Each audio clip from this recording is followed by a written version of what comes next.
Okay, here's something to think through. There is a parallel between understanding education, between understanding what's happened in marketing, and between the next steps in which what we're going to go to development in the way we think about church and civil spheres. There's actually a connection between all of these things. And the connection is this. If you thought of how life works as a game, as a board game, the question that you're asking when you come to any board game is, okay, great, tell me about the game. How do I play? Gameplay is mostly dictated by the rules of the game. And the rules of the game is really what makes the game the game. Because if you use rule sets or even the design of the game, the concepts of what you're doing based on other games to bring into this game you're attempting to play, there will be a conflict between the games. So really, ultimately, when we're talking about life, games are the way we as human beings coordinate ourselves in some form of productive system that accomplishes goals for life and has roles and responsibilities for each member of these of society, so that it accomplishes what Piaget would call an equilibrated state, where, in other words, we achieve some form of balanced, ordered liberty in the terms that the American founders would have understood.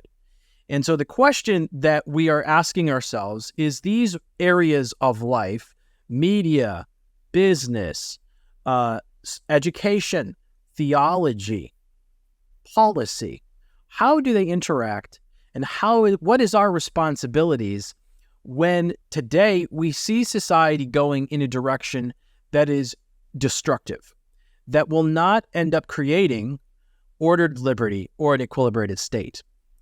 It will create chaos, and it will create tyranny that is evil. And so ultimately, we have to decide how we're going to play the game that we're going to play. Each of our systems of the way we think about life gives us some rule book in which to operate. So if you come to begin a new game, you can play by the house rules. So whoever's house that you're at may have a certain set of ways of going about the game, some particularities. Like if you're playing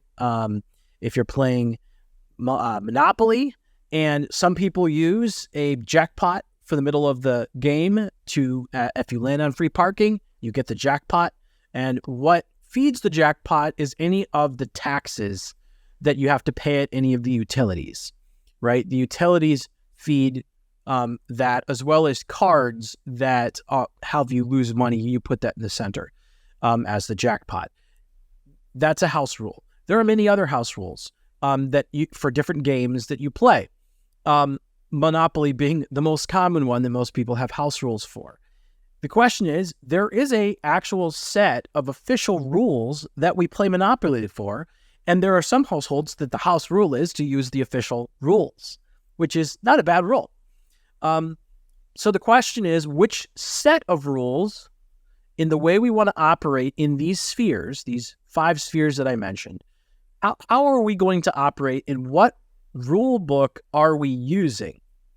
More specifically, when we're asking ourselves, when someone is playing a game or trying to assert the way we play this game, is this canonical way that we also see and recognize has severe problems in the gameplay, whether it creates people in the game who aren't actually doing, it's not actually a balanced, or you could say a fair game, because of the way the game is being played. The rules being set forth is not a fair game where every individual has the opportunity to make themselves in the direction that they want to go to win the game, if you will. Now, this is in the context of playing life in such a way that there is a difference between different people at different stages of life.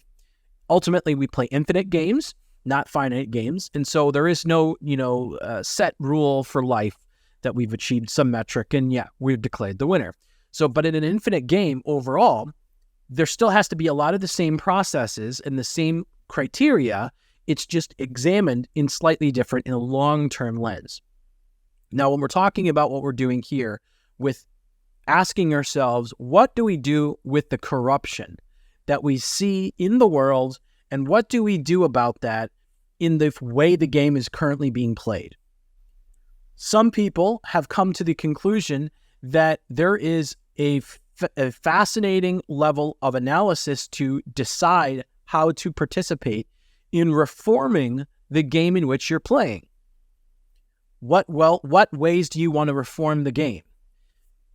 There are camps like Marxism that reform the game by participating in the game, and the part of the game is to get whoever is starting the game, right?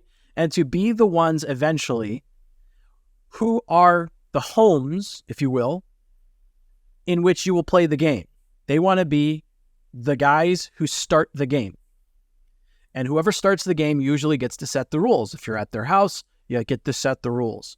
Marxism has realized that if we can get control of what they would consider in their terms the means of production, or in other words, whoever makes the game, whoever sets the rules, they realized that they can make systemic changes which influence the long-term gameplay of this game across time. That if they can set rules up in a way that forces people to play a certain set of games, that over time people will just realize that that's the way the game is played. And anybody who tries to say, no, wait, we should go back to the original way the game is played, they erase the original ways the game is played. They erase the original rule book from existing in society, and or they erase the individuals who wish to remember the way in which those things, and they consider them people who want to destroy the current game. And so that's the way Marxism has approached reform, is by taking over institutions like education, like our churches now, like the government, any formal institutions who decide how the game is played. And what has happened is churches have had a concerted regression, both in their understanding of what they believe and then their understanding of how to obey that belief in the world, how to apply it. And part of that is because that there has been a divorcing of the idea that there is such a thing, that it's possible to have a secular society. That in a divorcing of the idea that biblical ethics are the only way to have an equilibrated state. And so as we've reflected on this and realized, we no longer have a biblical culture, or a culture that has any type of predominance in Christianity, we realize, that's over. We're living for a heavenly kingdom. Not realizing that when you participate in playing the game, some people have to occupy the offices of whose house we're holding the game at, and what rule book we're going to use. And the churches have thought now that they don't get to ever be the one who hosts the game. And they don't get to write their own rule book. Even based on the original rule book, they can't republish the original rule book. Because now we're playing a game, only a meta game. We're only playing the meta game. We're not playing any other earthly games. And as a result, we have this degradation of society and of culture, pulling away from education, pulling away from the policy setting, pulling away from even influencing culture through production of cultural arts.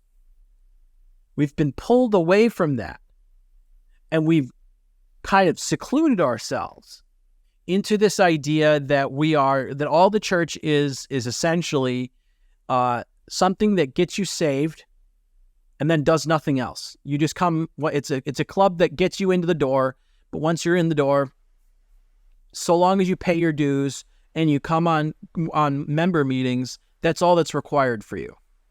And so we have the degradation of the game by people who have decided to occupy the person who's hosting the games and the person who's writing the new rule books for all of these things, and of course, the person who's holding the historical records of what these games used to be.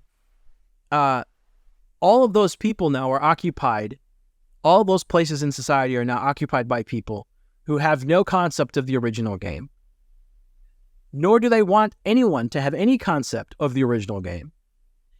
And we have decided that that's the direction society should go. But there is a resurgence of those of us like myself who recognize, no, we are equally in our American society.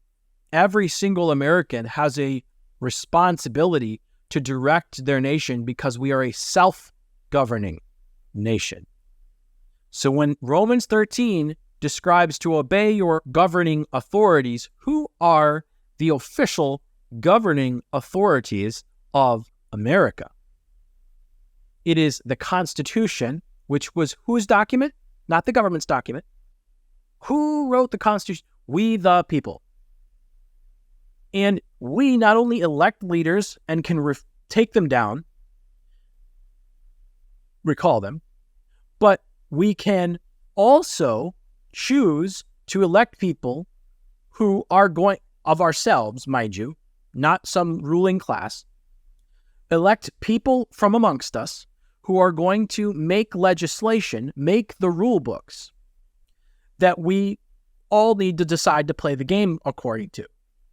And so we get the choice to decide who gets to play, who gets the one to host the game and be an influence and deciding how we're going to play this game. And we have, every Christian American has the same responsibility as anybody up at the top because we're all citizens. At any point, any national-born citizen can become the president. There is the barriers to entry, aside from the funding of that individual, there is no official barriers to entry. There's no caste system. There's the official thing is that you can participate. You can become mayor. You can become the school board head. You can, in America, you can participate. That was not the case in the ancient world, in which there was a ruling class, and the individual citizens didn't have that responsibility. But every American does. And because every American does, we are accountable to who sets the game. And if we see that the society is setting the rules that opposes the original rules, which not only are the original intent of America, but also the original intent of God's rules, it is our responsibility to try to be elected to sit and host these games and be on the councils that determine the rules that we all play the game of our life with on the earthly plane. It is our responsibility, every single American citizen, to not only elect the people who set the rules for the games we play, but to be the ones who set the rules for the games we play. That's called self-government. That's what America is. And we have grown up, both in the church and in every other sphere of society, whole generations of people who believe that that is not our role and responsibility to set the rules. Well, someone's got to. Someone sets the rules. And nothing about a Christian worldview opposes rule setting. Quite the opposite. More so, nothing in the scriptures ever says that a Christian can't be in leadership. And more so, we want to not only get people who are in leadership currently saved, or at least that they are obeying the principles of the scriptures as commanded by both the Old and the New Testament, where Paul preached specifically in Acts. It actually says Paul was called to the Gentiles and to kings, to preach to Gentiles and to kings. What is that? To national leaders. Well, if Paul's supposed to preach to national leaders, and in our context, we think that national leaders, you can't be a Christian and be someone who's setting the rules, right? The person who hosts the game or sets the rules. So if someone becomes a Christian and they're a ruler, they have to give up their rulership? Well, that's not what it appears in the Old and New Testaments. That's not what Paul was going to do. That was not the purpose. That Paul was saying was King Agrippa, when he didn't have this frame of mind. As soon as King Agrippa, let's say, were to bow the knee and worship Christ, that he would have to retire. That's not the point. His point was get him saved so that he rules obediently. His influence still remains. The same goes for us. When we build society and we build rules, what do you think? The apostles and when they were setting up churches, they had no rules? Well, no, we get to set the rules for the church. Oh, so that's the only board game we can play on? We can only play the board game of church to set the rules? That seems out of alignment with how God designed the world to function. The world was designed to function beyond the four walls of the church. By the way, what is the church? Right? It's not just the four walls of the institution. The church is the body of Christ. And they have local representations of that. But it's not the only institution that God ordained. What are the three divine institutions that God ordained? If God ordained all three institutions, and God gave direction for all three, then God gave direction for all three institutions. And for all three institutions, God calls his people to be fathers, churchmen, and the third category is civil leadership. All three are divinely built and divinely called. And when we neglect, first of all, when we neglect our leadership as a church, mind you, not just one pastor models, but as a church fellowship, following the Acts model, but understanding that it is all of us who check each other in the Word, and the one who spends more time in the Word has the preference, but not the divine right to determine what is theanostos. It is the Scriptures through each other's dialogue that discusses what is theanostos in a dialectic process, of iron sharpening iron. It's not just the guy up at the top who's getting to fill, quote unquote, the pulpit of the official body, local body. That's what the pulpit is. It's the official speaker of the local body. So it's the church, it's parents having parenting homes, fathers taking their leadership, and the wives learning how to not only participate in supporting the man properly, but the man taking his rightful responsibility and the wife supporting that together in a way that accomplishes society, builds having families, and also caring for others, widows, and other things like that the church is supposed to do. Your family is supposed to be the first line of defense to care for young widows or older widows or whoever, or children. It should be your family caring for those, then the church, and of course, not the state. The state's job is not to take care of them. And so when the families fail, and we have the church failing to do that, mind you, most churches don't really take care of widows, and they certainly don't take care of orphan children anymore. We only know one denomination that really does that, and that's sad. But third, we see that the realm of the civil sphere is absolutely fully neglected. God ordained all three institutions. And so the question is, how do we reform the institutions now that they are all corrupt? The family has become corrupted. The church has become corrupted. And the civil sphere has become corrupted. So what do we do? How do we reform this game so that we can play it properly how it's designed to be played by God's rules? and by God's design. Well, the process that some believe is you have to become part of the current status quo in order to be eventually accepted by the current status quo, in order to change from within the status quo. Well, if we take media, for instance, let's unwind this a bit. In previous time periods, that was the case. The only way to really get engaged with being a journalist or being in the news crew or being someone who influences filmmaking through theater and art was to be a part of these official large institutions. And if you wanted to bring change in that, you had to become a creature of those institutions. You had to be conformed to the current way of the world's institutions in order to reform them. Somehow, by the way, without losing understanding and alignment to what you were originally trying to bring reform in the first place.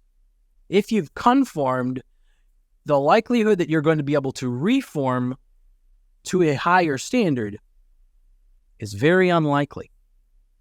And so there is a dance that has to be played, because at some point you have to understand the needs and what's there and then be accepted as a mover and shaker. On the other hand, you don't want to have been conformed and seared into the way that is wrong and that is going in the wrong direction.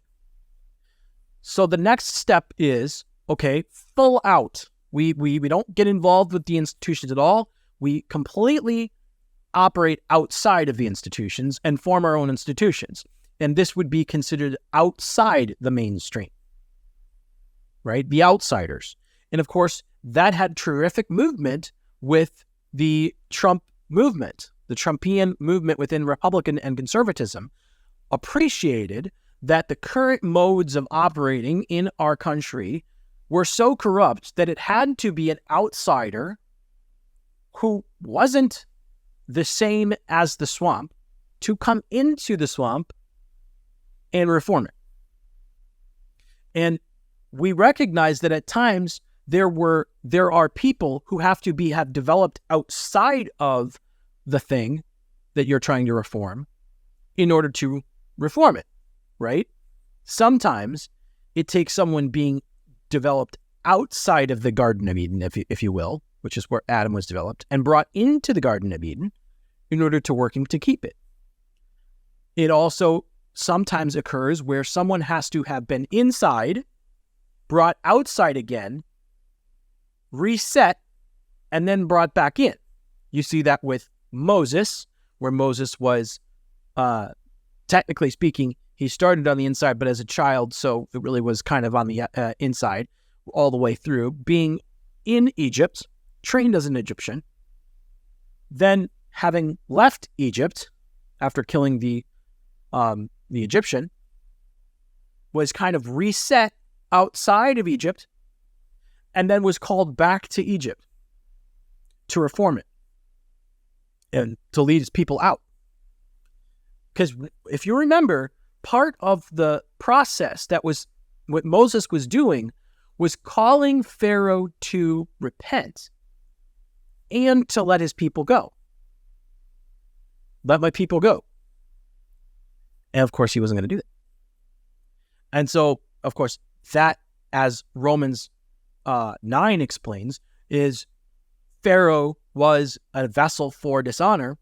And so if we understand that, while, in my opinion, based on my understanding of the Bible, Pharaoh had some choice in the fact that his heart was hardened. At some point, God knew that was going to happen and had built Pharaoh for that purpose, similar to what happens with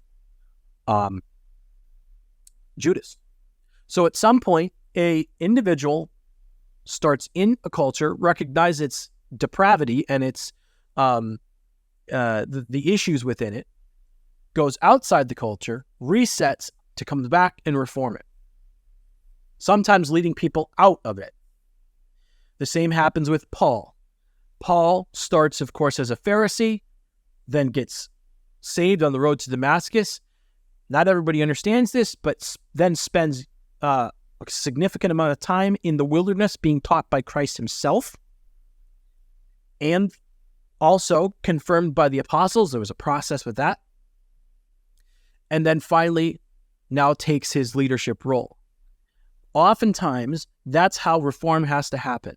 Reform comes by first recognizing you have to get into it to know what you're dealing with, going outside of it, resetting yourself, preparing yourself for the battle, and coming back. And usually it doesn't just happen in that nice, tight 3-act structure. It's cyclical, right? You're going to do this a few times. Ba-boom, ba-boom, ba-boom. And it might go this way, right?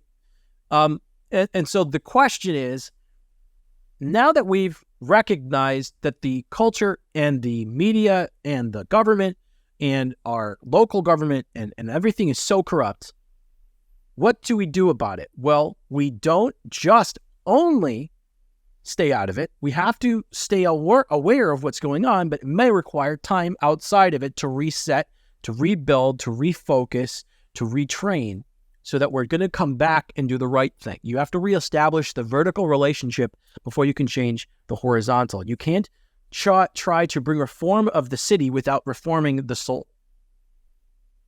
And that's your relationship vertical with God before you can have horizontal change. And so now we have to decide, at what point is it proper for us to start to get back into reforming the depravity and the degradation of the current society in which we are in, and how do we do that? Now, I would suggest to you that it's not inherently being accepted by the current framework that currently exists. You need to understand the current framework, and to some degree you have to have a deep and a knowledge and understanding of the current status quo so that you can bring actual change. It's said that unless you actually understand the problem, just understanding the problem sometimes is its own solution. It presents itself almost right away. But you really have to take time to understand the problem. I would suggest to you that it's not inherently a matter of what people see you as an authority in that vein. They can. And there are people who have decided that their engagement with the world is first and foremost to become an authority in the thing they're trying to reform before they can reform it. But at least you need to become as knowledgeable as an authority. And my distinction here is, this is not about people pleasing. This is not about popularity contests. Okay? You need to understand the problems fully, the full articulation of the current frames of reference to deal with the issues, the current rule book. You have to be very versed and very understanding of the current rule book being played before you can start to reform it. But that does not mean that everyone has to see you as the master of that rule book, but you have to have that level of understanding of what you're approaching. And so that process takes time to come up with. When you're trying to bring reform, it can't be purely as an outsider. You do have to have a certain level of competency, and or you have to bring people onto your team who are that good and know at the same level as any of those quote unquote status quo experts what they mean. And now that you've done that, now you can start to bring in with a team, because it expands beyond yourself, that thing. But you as an individual can never say, well, that's why I've got my team. You always yourself have to be constantly challenging your understanding of the problems and the status quo and informing yourself, because that changes how you interact with the problem. You can't really change the problem unless you know the problem. And then, of course, you have to know the solution.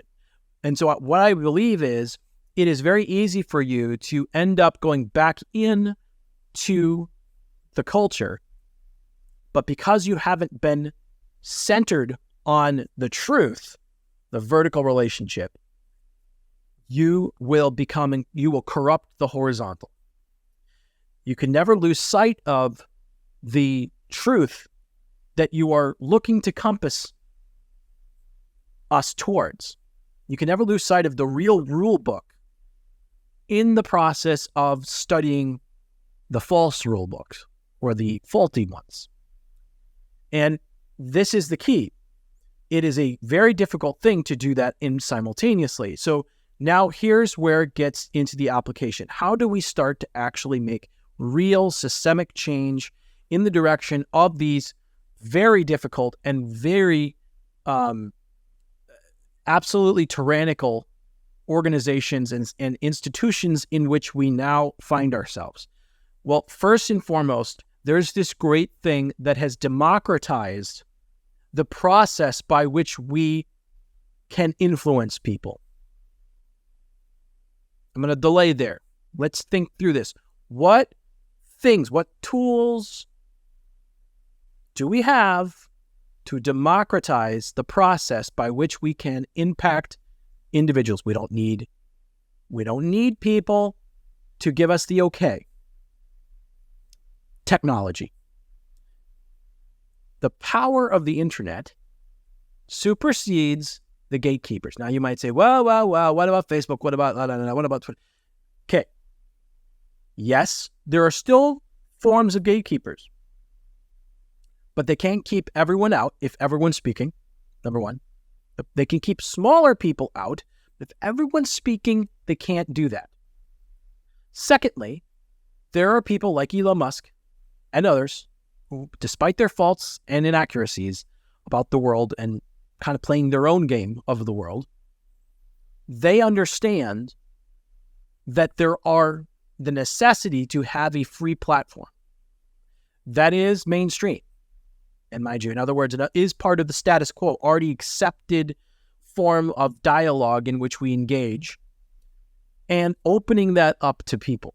That's why Twitter is extremely powerful today, but also YouTube. Even though YouTube censors conservatives, does not do so on mass scale. I mean, you can go on YouTube right now and find thousands and thousands of hours of sermons that aren't being blocked, which directly refute the evil of the world and haven't been censored. They do pick off people from time to time. We know that. Ben Shapiro, Matt Walsh, many others who are trying to take aim at the cultural issues of our day and bring reform in some form of similar vein that we're trying to, though not fully, because they're coming from a different worldview. But we are all targeting this very idea. And so the gatekeepers are, if you will, much weaker on the social media platforms than they are in real life. Because you can't even get on into a job sometimes when the gatekeepers are so thick, they're very, very good at blocking you from even entry. That's different. We don't have that problem. Social media does not block you to entry unless, of course, there are people who have been, but by the majority, it is not true. You have access and ability that you do not have anywhere else. And so the number one thing that we can do is leverage media, but the internet, by the way, is still an open place. And so regardless of even if the established social media is blocked by an individual, you do not have the blocking of the internet against you. And so now there are ways to operate in a society that is far easier than trying to influence change at the education department. You can try to spend your whole career trying to work your way up to becoming the head of the Madison Board of Directors for Education in Wisconsin, and potentially have lost all of your values in the process to get there. But you get there, and you have this little change. Okay, you've shifted just a little bit. Okay, great. But you've lost yourself in the process, and you've taken 70 years just to get to the position of influence, when one video can have far more influence if properly done right and in the right timing, than that 50-year period. And if you put 50 years of content on the net in a very viral way that it can be consumed, that will be the make or break ability for you to actually make a difference outside of the institutions that currently exist. So if you want to influence people in education, develop your own education stuff. If you want to influence people in policy, develop your own discussion and debate about policy. If you want to influence people about media, develop your own media or participate in those who are. These are the things that you can do to directly influence to subvert the gatekeepers of the current board game systems. You basically are building your own game, and you're inviting people to play just like everybody else. And you can use the same basic board and pieces and general gameplay, but the ethics of the gameplay can be from your worldview, not from the pagan worldview. But you have to use the board game that people are playing on. You have to start there, and you can adjust it slightly. We added one thing over here. Instead of like free parking or go to jail, we did another square. We built our own square here. So we have our own house rules. And that's where you can start to slowly start to influence, by the way, way faster than trying to get into some formal position of power and then making, everyone's going to be following these things. However, that isn't to say, again, and this is the mistake that the church and generally speaking conservatism has done, is when we recognize that we can be cultural influencers, which we really haven't done yet. Once we realize that, you still have to instantiate the cultural values in some form of articulated code, in some rule book. At some point, you've created this kind of unique game that's a derivative off of the current game, but you've really done it closer to the original now. But you will also have to set the rules for how you play that game. And so you still have to write set policy for what you want to see, how you want to actually live out the values that you claim and the game that you want to play. And writing out those values is policymaking. Whether you're holding a game night at your house and you want to say, okay, the way we'd like to play this at our house is this way, and you could also set a whole bunch of other things. We typically have everyone pitch in to bring one item of food so that we participate. There are other things that you can do as rules or principles that gatekeep, because people are willing to abide by those rules in order to play. That's just how life works. It can either be literally a game, or it can be all the way up at the policy level. And there is nothing unbiblical about instantiating biblical ethics and conservative ethics, which go hand in hand, into actual practice. And to claim that to do so is to claim that God doesn't care and doesn't speak to and doesn't want us to apply what we believe. We only need to claim the belief. That's where we get down to. And again, use leveraging media, leveraging the current things that actually make a difference. You can create your own courses, and you can have people pay for them, and you can operate outside of the mainstream, but you still have to have your toe in the mainstream somehow. You still have to be aware, very aware of what's happening and very relevant, or you will quickly not only not become relevant, as in, and this isn't even a buzzword word, I mean, you will be solving problems that aren't problems.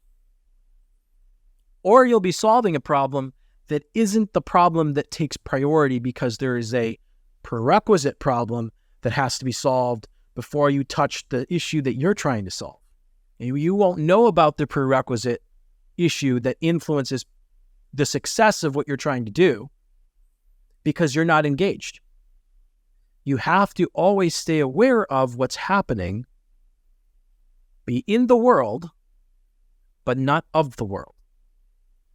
And so operating in the world by having some form of influence in these spheres, education, policymaking, understanding what's going on with culture, being aware, being someone who is cultured in the modern lens, to the degree that we can, without becoming the culture, without becoming the problem. This is the goal that we all must play, but this is the game we all must play, but we cannot play it if we say, oh, well, I'm just going to withdraw from the world and just live my righteous life. You don't get to do that without God judging you for removing yourself from God's established influence that he has you in your world. Christians, make no mistake about this.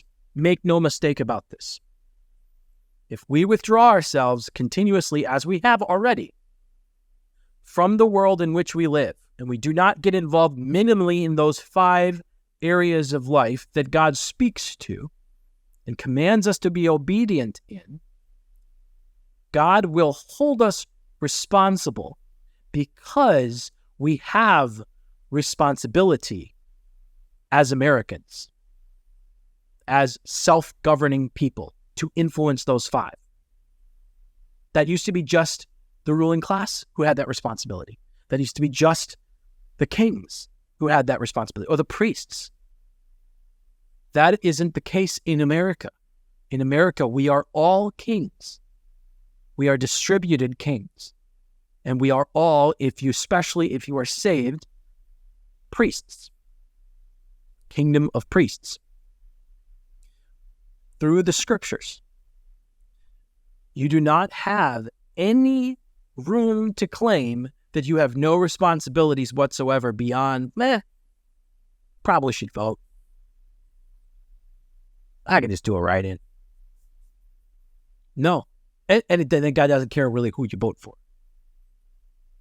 There are very, very, very crucial things that you should be updating yourselves on. If you haven't read through the Old Testament, you need to make sure you read through the Old Testament. Definitely Leviticus, very important, because God gives very good principles about holy living in that section, which principially apply to today. But then 1st and 2nd Kings, 1st and 2nd Chronicles, 1st and 2nd Samuel, all of these historical books that explain what God says about leaders who are either irresponsible or who have started to worship like the world in their actions, not just their words. If you read through those, there are very strong condemnations to those who influence policy, who have a responsibility to influence setting the rules for those who play the game. That's every American, and especially if you're a Christian, because you have the words of life. God has very strict judgments for those who ignore, neglect, or reject their responsibility to do so. And let us never, by God's grace, do so any longer, because we already have. We have to repent of what we already have been a part of by not being involved in these spheres, by claiming these things that it isn't our responsibility, that we're only for heavenly kingdom, that we have no responsibility whatsoever to obediently live out and set the rules because God gives us access to set the rules as Americans. We have the responsibility. We also have the judgment for not taking responsibility in that area. God will judge us because we have the words of life and we have not extended those into the areas to guide the darkened world who tries to rule. I pray that you'll pray about this. I pray that you'll think about this, and that this will not be just, if you've made it through the end of this video, that this will not be just another video, that you'll challenge yourself to ask, what does God have for me? What role am I supposed to play in this game called life, in this game in America, in this game, these series of sub-games in education, in policy, in what we do for culture, and most of all, what we do in our churches. You can never sit on the bench and let other people do this. Every single person is called and is responsible, especially as Americans. I pray that you will answer this call with activism according to the scriptures, which in that case is merely obedience in living out what God says. Take care.